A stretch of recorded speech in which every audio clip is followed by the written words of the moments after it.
Lundi 1er août 2022, bonsoir à toutes et à tous, heureuse de vous retrouver, bienvenue dans ce 19h, les titres du journal. Le Bénin célèbre ce lundi 1er août 2022 les 62 ans de son accession à l'indépendance. Cette année, c'est la place de l'Amazone érigée sur le boulevard de la Marina qui a accueilli les festivités. À suivre dans cette édition, l'avis de quelques citoyens béninois sur le défilé de cette année. Le président de la République, Patrice Talon, a inauguré un nouveau lieu de mémoire en hommage aux enfants du Bénin dévoués à la patrie. Un obélisque qui trône désormais au milieu des jardins de Mathieu, l'emplacement de l'ancienne résidence dite des Filao du feu président général Mathieu Kérékou. Des détails dans ce 19h. En sport, la Fédération béninoise de tir à l'arc s'est dotée d'un plan stratégique de développement à l'horizon 2032. Les acteurs de la discipline ont adopté le document le jeudi dernier lors d'une assemblée générale extraordinaire. Des précisions dans un instant.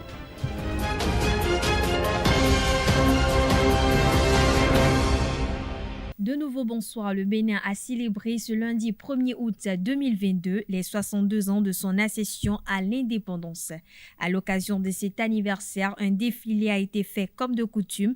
À ce propos, quelques citoyens béninois ont donné leur impression du défilé de cette année et félicitent le président de la République, Patrice Talon. Suivons-les au micro de Anel Do.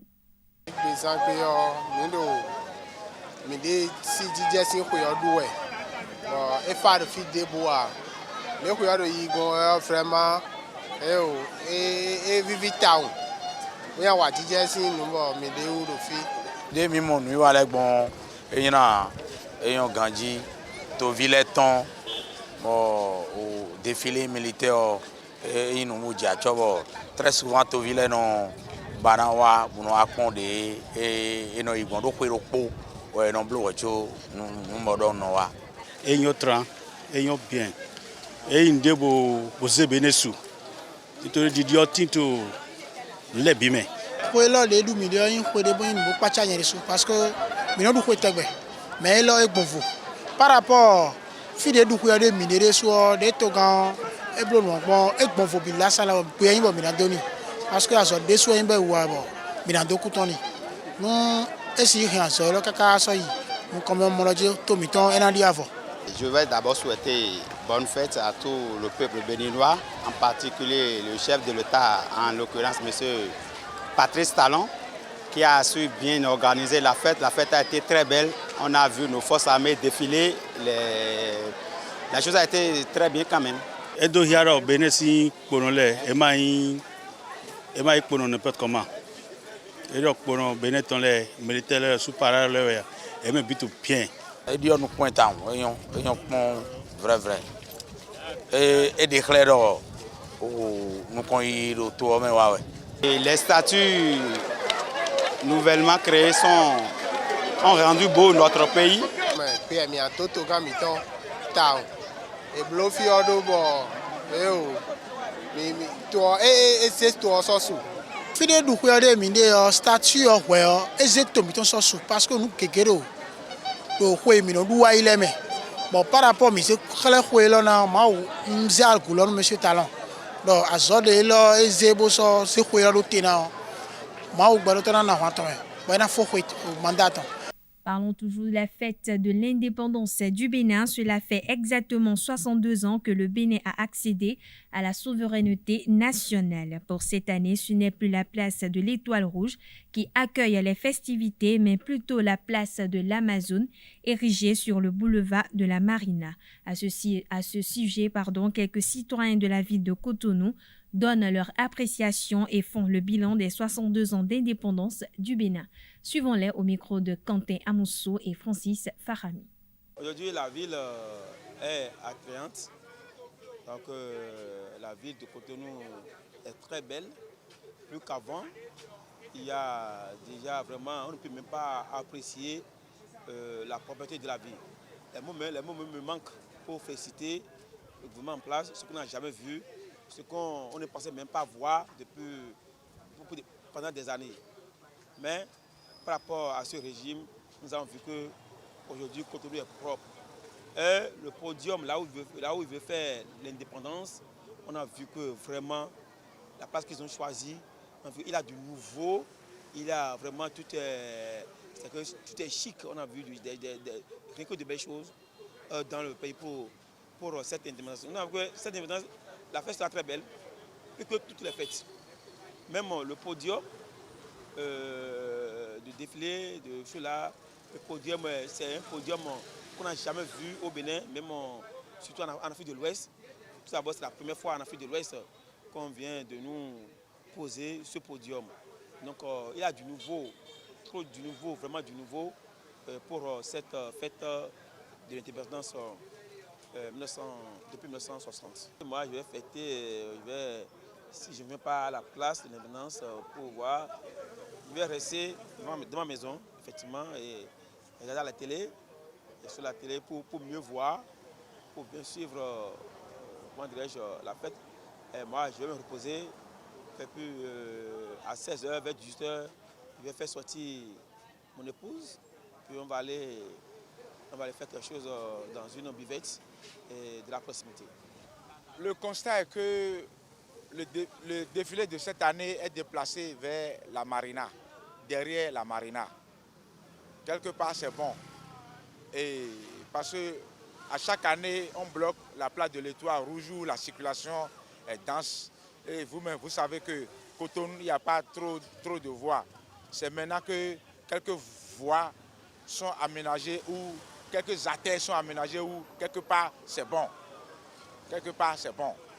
Mais pour l'ambiance de la fête, il n'y a pas grande ambiance. Parce qu'il n'y a pas grande ambiance. C'est comme... Et le défilé, ce que moi j'aurais apprécié de défiler, c'est le défilé civil. Je veux voir la culture de chez moi. Le zangbeto et le kodjigege, taouéhoun là, qu'on joue chez moi. Moi, je veux voir des choses comme ça. Ce n'est pas seulement les militaires à faire des parties, non. Moi, je veux voir le défilé civil. C'est ça qui nous intéresse. Pas seulement le défilé militaire, non. Je l'annonçais au sommaire de cette édition, le président de la République, Patrice Talon, a inauguré un nouveau lieu de mémoire en hommage aux enfants du Bénin dévoués à la patrie le samedi 30 juillet dernier. Un obélisque qui trône désormais au milieu des jardins de Mathieu, l'emplacement de l'ancienne résidence dite des Filao du feu président général Mathieu Kérékou. Dans l'élément qui suit, je vous invite à suivre ce commentaire qui décrit le monument aux dévoués, élément signé Colombe Oussou.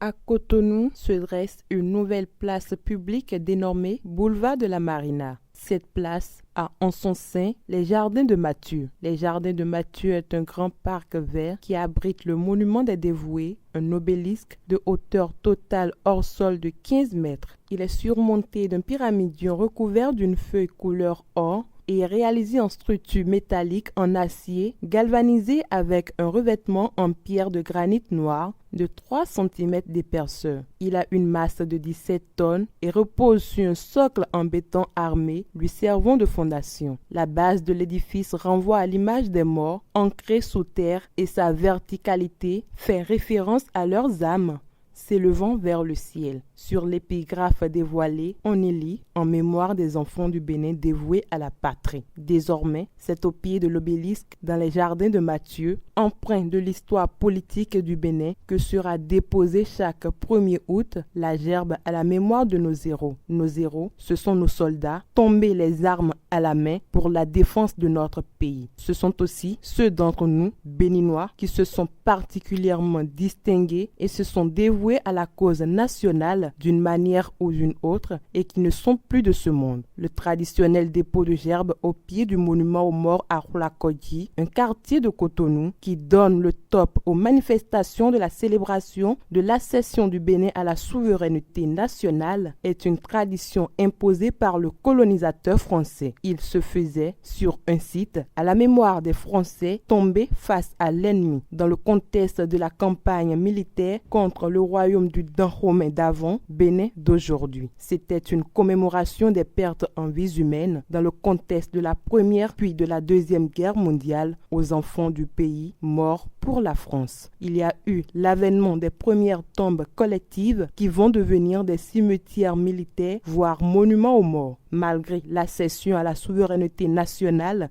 Cette tradition a été perpétuée sur le même site qui, en 1960, avec comme épitaphe aux enfants du Dahomey morts pour la patrie. En 1975, le nom Dahomey a été remplacé par celui de Bénin, aux enfants du Bénin morts pour la patrie. Pour le chef de l'État Patrice Talon, le dépôt de gerbes chaque année était une célébration à la gloire des soldats morts pour la gloire de la France. Il a relevé que le monument aux morts est dans la conception française assimilé à la sépulture du soldat inconnu. Alors, le Bénin met un terme en cette année 2022 à une aberration qui n'a que trop duré. Le Bénin fête aujourd'hui 62 ans d'histoire, laquelle histoire est marquée par quelques faits et événements. Cette histoire politique est marquée par des prises de pouvoir et d'autres faits que nous vous invitons à suivre dans ce commentaire sur Image. Une réalisation de Francis Farami. Le Bénin a connu véritablement 2 vagues de démocratisation, tous couronnés d'élections dont sont issus les gouvernants. La première date de l'aube de l'indépendance avec les élections générales de décembre 1960. Cette période est marquée par l'inachèvement du mandat du président de la République qui est balayé par un coup d'État militaire en 1963. La deuxième vague de démocratisation est en cours depuis février 1990. Ce qui fait la différence ici est qu'elle s'inscrit dans la durée et permet une stabilité des institutions démocratiques. Soromigan Apiti devient président de la République et Justin Aromadegbe son premier ministre et vice-président. Une nouvelle constitution est adoptée par référendum le 25 janvier 1964. Cependant, les 2 dirigeants du gouvernement n'arrivent pas à accorder leur violon. Nous sommes le 1er décembre 1965. L'armée oblige les gouvernants à démissionner. Les civils conservent le pouvoir. Il échoue au président de l'Assemblée nationale, Taïro Kongaku. Peu satisfait de sa gouvernance, Christophe Soglo, devenu général, propulsa de nouveau l'armée au devant de la scène. 22 décembre 1965, Christophe Soglo se proclame président de la République, mais il est renversé à son tour par les jeunes officiers militaires le 17 décembre 1967. Le commandant Maurice Kouandété, le cerveau du coup d'État, confia 3 jours plus tard les destinées du pays au chef de l'armée, le lieutenant-colonel Alphonse Allais. Mai 1968, des élections présidentielles sont organisées par les officiers pour remettre à nouveau le spectre du Dahomey à une autorité civile. Mais les 3 leaders politiques traditionnels du pays, à savoir Hubert Maga, Soromigan Apiti et Justin Aromadegbe, ne sont pas autorisés à se présenter. Ils appelaient alors au boycott des élections. Les 3 leaders politiques du pays, solidement ancrés électoralement à une région, devraient se succéder à la magistrature suprême tous les 2 ans. En mai 1972, Hubert Maga finit son mandat. Justin Aromadegbe prend sa suite. Mais la formule ne fait pas longtemps recette. 26 octobre 1972, l'armée s'empare à nouveau du pouvoir, avec le chef de bataillon Mathieu Kérékou. Du 19 au 28 février 1990, la conférence nationale réunit plus d'un demi-millier de délégués des différentes composantes du pays à l'hôtel PLM Alejo sous la présidence de Monseigneur Isidore de Souza. 2 principales décisions en sont issues. La première instaure le libéralisme économique et politique, la démocratie et l'état de droit. La deuxième décision nomme un premier ministre pour succéder au général Mathieu Kérékou, maintenu à la présidence. Un vent de renouveau démocratique enveloppe alors le Bénin. Le premier ministre nommé par la conférence nationale, Nicéphore Soglo, administrateur de la Banque mondiale, est chargé de conduire le gouvernement de la période transitoire. La mission de ce gouvernement est de mettre en œuvre les principales mesures qui doivent conduire à l'adoption d'une nouvelle constitution et à l'organisation des élections générales. Contrairement aux autres expériences transitoires des pays de la sous-région, les 2 acteurs principaux de cette période, le président Mathieu Kérékou et le premier ministre Nicéphore Soglo, ont su jouer loyalement leur partition et accorder leur violon pendant les 12 mois de sa durée. 11 décembre 1990, une nouvelle loi fondamentale est promulguée après son adoption par voie référendaire. Il s'agit de celle de la vie république. Elle reflète bien les décisions de la conférence nationale. Elle a pour trame la démocratie et l'état de droit. Elle opte pour un régime républicain présidentiel avec séparation des 3 pouvoirs, l'exécutif, le législatif et le judiciaire. 3 mois plus tard, les élections législatives et présidentielles sanctionnent la fin de la période transitoire. La nouvelle Assemblée nationale est élue pour 4 ans. Elle est présidée par Maître Adrien Ngbeji, avocat et ancien exilé politique. Au deuxième tour des présidentielles, Nicéphore Soglo triomphe de Mathieu Kérékou en 1996, dû céder son fauteuil présidentiel à Mathieu Kérékou au terme des élections présidentielles. 5 années plus tard, les Béninois accordent à nouveau leur confiance au général Mathieu Kérékou. 2006, Mathieu Kérékou et Nicéphore Soglo sont absents de la scène politique. Le jeu politique est plus ouvert. Le premier tour des élections s'est tenu le 5 mars 2006. 26 candidats briguent la magistrature suprême, des habitués et des nouveaux venus. Parmi eux, Adrien Ngwedji et Bruno Amosso. Tous deux sont des anciens ministres de Kérékou et des anciens présidents de l'Assemblée nationale. Boni Yaye ravit la vedette à ce dernier. Il emporte la décision finale avec plus de 75% des suffrages exprimés. L'année suivante, ses partisans réunis au sein des Forces Corée Bénin émergents FCBE gagnent les législatives. Dans la foulée, le président de l'Assemblée nationale élu, Mathurin Nago, est issu de ce mouvement. Deux principaux acteurs émergent au sein de la classe politique béninoise. Il s'agit du président de la République Boni Yaye et de son challenger du second tour, Adrien Ngwedji. 2011, Boni Yaye est réélu pour un nouveau mandat de 5 ans à la présidence de la République du Bénin, et ce, dès le premier tour des élections présidentielles. Mars 2016, le peuple béninois porte son choix sur le président Patrice Talon à l'issue du deuxième tour de la présidentielle. Le 6 avril 2016, le président Patrice Talon prête serment et prend les rênes du pouvoir. Avril 2021, le peuple béninois renouvelle sa confiance en la personne de Patrice Athanase Guillaume Talon, actuel président de la République du Bénin. L'Union des professionnels des médias du Bénin, UPMB, en partenariat avec l'ambassade des Pays-Bas, ont lancé officiellement le projet Initiative Médias sans violence basé sur le genre le jeudi 28 juillet 2022 dans un hôtel de la place. Le lancement s'est fait en présence d'une centaine de journalistes. Reportage à Neldo.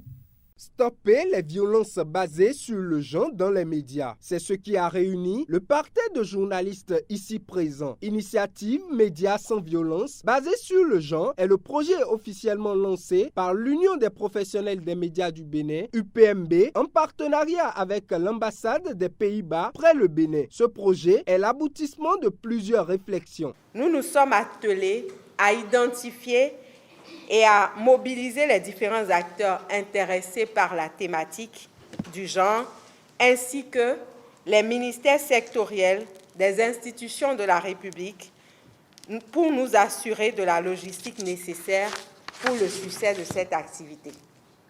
Principaux bénéficiaires de cette initiative, les professionnels des médias du Bénin ici présents ont été mobilisés par nos soins et viennent d'un peu partout sur le territoire national dans le souci de démultiplier les acquis de ce projet dans les organes de presse répartis partout dans notre pays.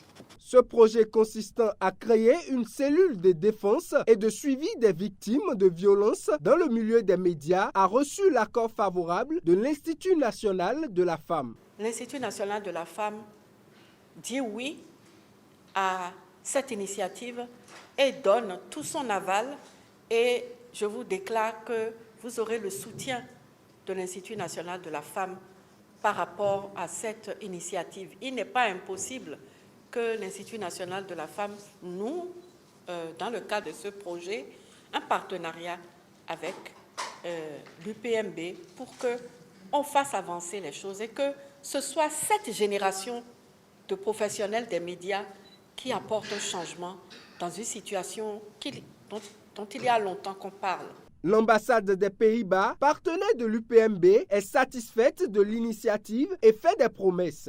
La lutte pour le respect, la lutte contre le harcèlement sexuel est l'affaire de tous. Elle n'est pas seulement l'affaire de la femme qui est abusée ou du jeune qui est harcelé, ni du patron de presse. Elle est l'affaire de tous, tous ici présents, mais aussi tous dans votre milieu de travail. À vous de saisir cette opportunité et de la faire fonctionner pour que dans 3 ans, on dise « Allez, on continue et on double le financement ». Par ce projet, l'Union des professionnels des médias du Bénin, UPMB, entend assainir le milieu des médias, des vices du harcèlement sexuel et bien d'autres maux. Les organisations non gouvernementales, Centre de développement économique local CEDEL et notre objectif Bénin-Afrique-Monde, NOBAM, ont fait don de vêtements aux détenues femmes de la prison civile de Cotonou le vendredi 29 juillet 2022. Cette action entre dans le cadre de leur mission de protection sociale de la population béninoise. Reportage Setondélarius Adjagweno. Vendredi 29 juillet 2022, les responsables de l'ONG Centre de développement économique local CEDEL descendent à la prison civile de Cotonou. Les bras chargés de 254 vêtements, ils viennent soutenir des détenues femmes. Nous savons que les besoins ne sont pas seulement les besoins de vêtements. Il y a d'autres choses et tout le monde n'est pas logé à la même enseigne et qu'il y a des besoins de vivre, des besoins d'objets de toilette, des besoins de beaucoup de choses dont on s'est renseigné. Mais commencez par prendre ça et dites nos salutations, notre affection, notre soutien à toutes les femmes et aussi aux hommes et aux jeunes qui sont dans la maison. L'ONG CEDEL a mené cette action sociale grâce à un partenariat avec NOBAM Bénin. NOBAM est l'ONG qui a mis à la disposition de CEDEL ces vêtements. Notre objectif, c'est d'impacter la population dans le fin fond du Bénin. Étant donné qu'on n'a pas la possibilité d'aller à la recherche de ces bénéficiaires, on a noué des partenariats avec des ONG sur place qui font ce travail et qui viennent nous voir pour mettre à leur disposition ce qu'il faut. Et donc c'est dans ce sens que nous sommes venus là aujourd'hui pour assister l'ONG CEDEL dans la cérémonie de remise de dons. La représentante des bénéficiaires exprime sa gratitude aux donateurs tout en formulant des doléances à leur égard. Il y a la prière aussi qui nous aide à délivrer, d'ici libérer. Et pensez aux femmes, il y a des mamans qui sont là avec des enfants. Et il y a des dons de financement que les gens ont besoin, des cautions qu'on donne aux femmes. Et à cause de ça, ça retient certaines personnes à l'intérieur aussi. Pensez aussi des fois pendant la fin d'année que vous fassiez cette grâce-là aussi pour les femmes qui sont retenues. Vous faites tout ça aussi. Les vêtements, on ne refuse pas, mais on a besoin de ça des fois pour quitter ici. Merci, que Dieu vous bénisse tous. Merci d'avoir pensé à nous. Les émissaires de CEDEL et de NOBAM promettent aux détenus revenus leur apporter d'assistance dans d'autres domaines. Pour finir cette édition, la Fédération béninoise de tir à l'arc s'est dotée d'un plan stratégique de développement à l'horizon 2032. Les acteurs de la discipline ont adopté le document le jeudi 28 juillet 2022 lors d'une assemblée générale extraordinaire tenue au village SOS d'enfants d'Abomey-Calavi. Le reportage est signé Setondélarius Adjagweno. Nous avons prévu cette année faire tirer les jeunes au niveau de la catégorie des cadets sur les 60 mètres et juniors, seniors sur les 70 mètres. Nous avons pratiquement renouvelé la gamme des archers qui étaient sur la scène pour des raisons sociales. Bon, maintenant, nous avons des plus jeunes que le plus vieux dans le système, c'est Azizou Maman de Natitengu. C'est lui qui est actuellement le plus ancien et qui va inculquer aux autres la façon de diriger, la façon de gérer le temps et comment il faut tirer sur la ligne de tir. Tous les nouveaux qui vont venir vont tirer les différentes distances de 8, 10, 15 mètres avec l'arc en bambou et l'arc PVC. En plus de ça, tous ceux qui ont déjà pris part à notre championnat une fois, ils doivent tirer l'arc standard. Et c'est ainsi, ils doivent faire place aux nouveaux pour ne pas stagner au même endroit et gagner des médailles. Donc, il y a la concurrence qui s'installe entre eux avec l'arc standard. Nous attendons tous ces archers-là pour faire les duels et gagner les médailles. Nous aurons le samedi les finales qui vont se dérouler et la distribution des médailles aux plus méritants. Nous allons retenir les meilleurs pour la mise au vert dans notre centre de tir à Kokokodi.